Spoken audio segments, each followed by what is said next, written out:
Hello, my name is Alexandria Carroll, and the name of the book that I chose for this assignment is Granddaddy's Gift. It is a third to fifth grade book, but for mine, I use it on like a fourth grade level. The way that how I engaged my students to understand the main idea of the book and to measure my students' knowledge of the content and their reading abilities in the content area that I was teaching of the book, which would be social studies. I chose the strategy of the question answer relationship. So basically, the question answer relationship is a strategy that can be used after students read. The question answer relationship teaches students how to decipher what type of questions they're being asked and where to find the answers from. So that means that they will have to really read.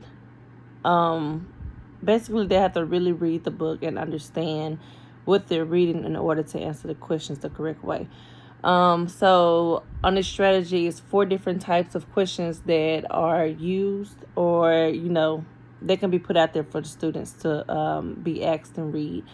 So the different type of questions there are right there questions. These are literal questions whose answers can be found in the text.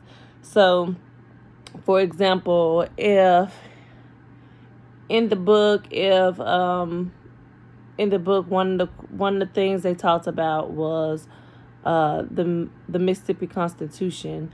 So, or the Constitution. So I say, hey, so what was which Constitution was it that held back Granddaddy from being able to vote, or what was one of the constitutions brought up in the book? So they'll be able to go through the book and actually take out what they read in the book and answer the question the correct way. You have a think and search question, and so these questions, they can be answered. Answers are gathered from several parts of the text and put together to make a meaning. You have an authoring you text. That's the third kind. An authoring you type of question. And these questions are based off of information provided in the text, but the students is required to relate one of their own experiences. So, for example, if I was reading a book about how one day I went to about how one day this little girl went to the store and ate ice cream with her granddaddy or something like that. So they will relate their own experience, like, hey, I went to the store. My granddad took me to go get ice cream one day, or my dad. It wasn't necessarily my granddad, but my dad took me to the store one day. So they would kind of compare the story in the text with their own experiences. Although the answers with this type of question, the answers do not lie directly in the text, the students would have to read it in order to answer the question. And then the last kind is a call on my own question, and say these questions do not require the students to have read the passage, but he or she must use their background or prior knowledge to answer the question. So they still will have to understand. I chose this because I just felt like that it's a way for you to know if the students are actually reading and understanding.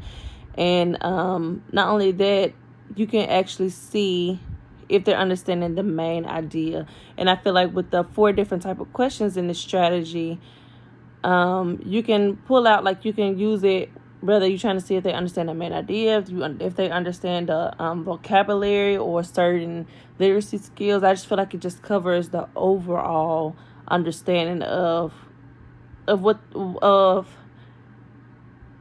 you're teaching the student, I guess you would say. You can understand, you can see the downfalls, you can see the mistakes they make. I feel like it'll help them see the mistakes they make as well, because if they can't answer the question fully, that means that they know they're not comprehending something correctly. And not only that, it'll show you that they're not actually comprehending what they're reading, or just understanding what they're reading. So yes, that's mine, and thank you.